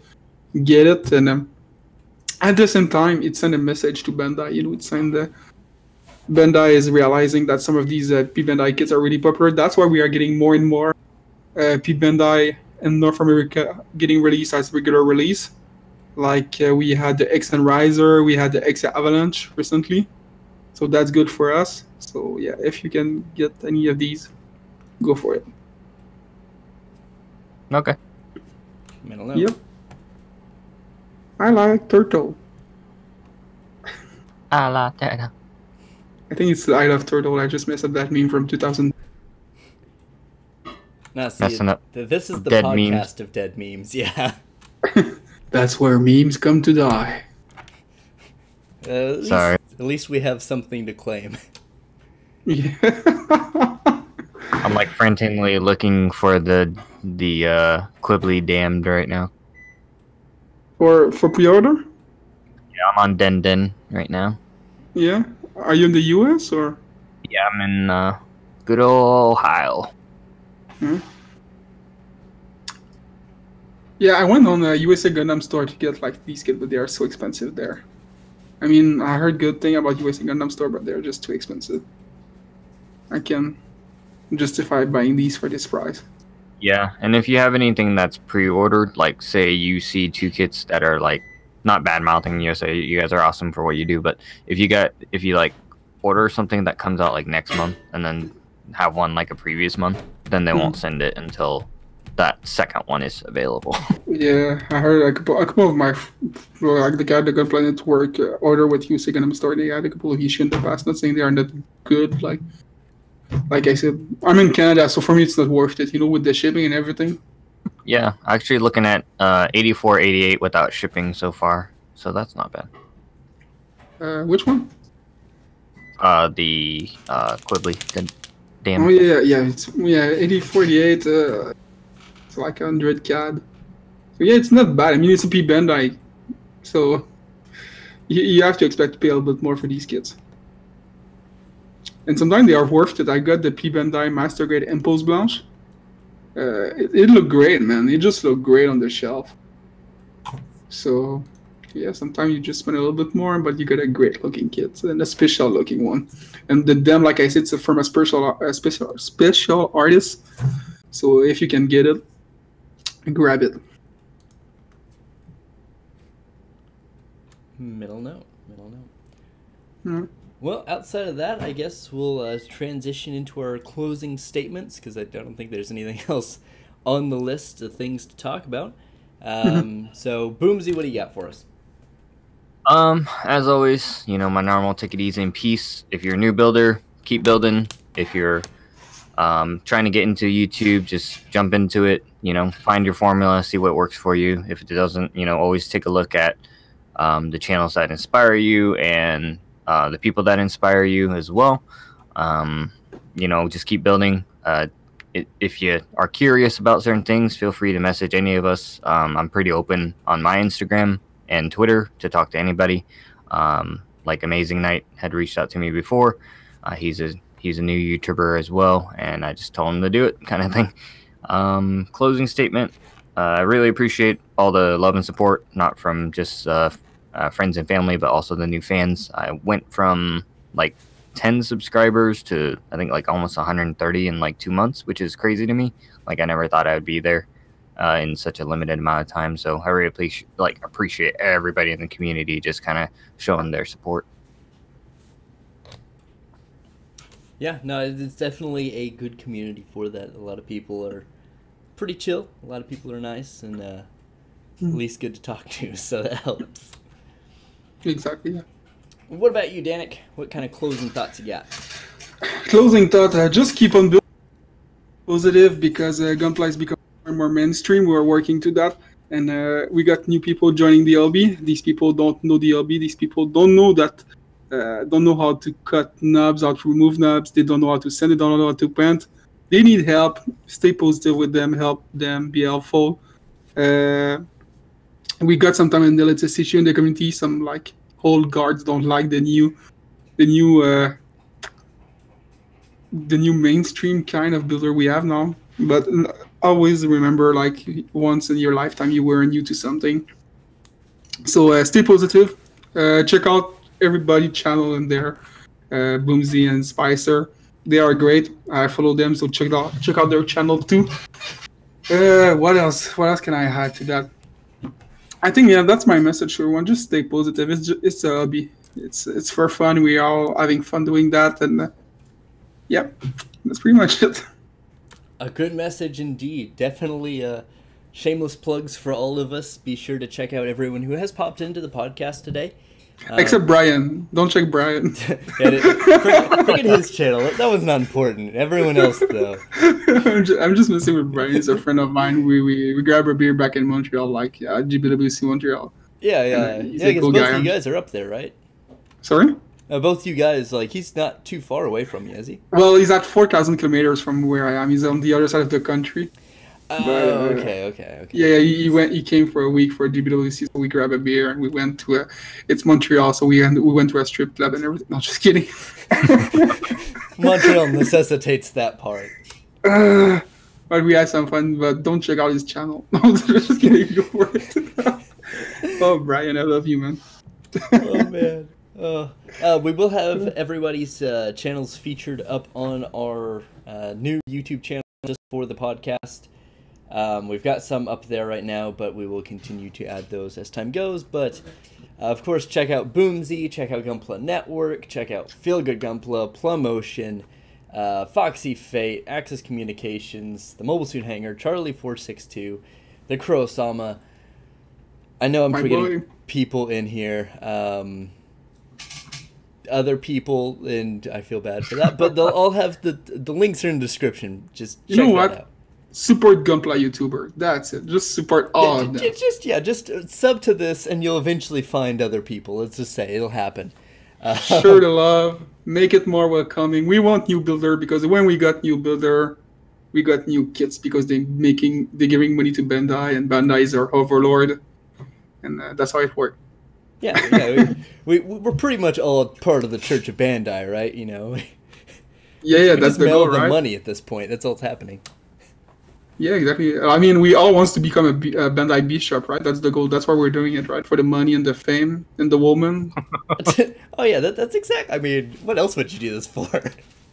Well, not for the passion, am I right? Because with all the money we're making. Just money left and right. I mean, if you want to be the biggest star in the world, you don't go start a rap career. No, Gunpla, guys. That's where it's at. Gunpla, that's where the real money is. That's where I see you lot, Gunpla. I'm gonna start rapping about Gunpla. It's gonna happen. It's gonna happen. I would tell people to check out my channel in a shameless plug, but I've not uploaded anything lately, and everything I've uploaded since then, anyway, or before that, is been action figure stuff. So if you like Robot Damashi, check it out, but I don't think there's as big of an overlap as I'd hope there is, so... Yep. And please subscribe to the collaboration channel, because if you have a bunch of YouTubers that you like, we're going to try to pull as many as we can. Some of the big ones as well that aren't even YouTubers we've been reaching out to through Instagram and like Twitter and stuff. We've been working pretty hard to get a lot of special guests. Mecha Guy Katsu, if you're listening, we're still waiting for a response. We're just going to have to start, hitting him up on everything every single day and just bug him to no end. Don't do that anyway. Don't do that. Yeah, that wasn't a serious. Do it. No. Just kidding. Don't do that. Not that. But yeah, we definitely are working on, of course, the podcast. We're currently at once a month, but we're still workshopping that. We might do every 2 weeks and change time zones because that is kind of a difficulty for us currently. But we do want other content to go up, so we are working on other ideas and other concepts, so look forward to that, and of course hopefully next time we will have a proper theme in place to have some kind of something with that. So we do greatly thank everybody for tuning in, supporting us, and checking the channel out, and we will hopefully see you in probably realistically like 3 weeks, but we'll say a month. That'll be fine. Have a good time. Until then, keep building, and we'll see you next time. Bye-bye.